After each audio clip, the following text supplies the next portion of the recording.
भाई एकरा में नु तेल आ शैम्पूल के जरूरत नहीं है।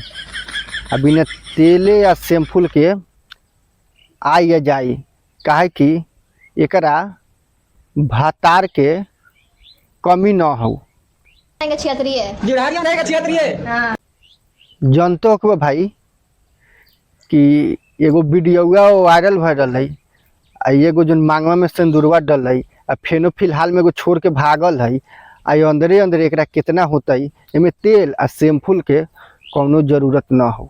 मुंह पर ओढ़नी फेंक आ आँख बंद कर आ डाल तो तेल आ शैम्पूल का जो जरूरत पड़तो कुछो ना लगतो रे, सीधा डाल।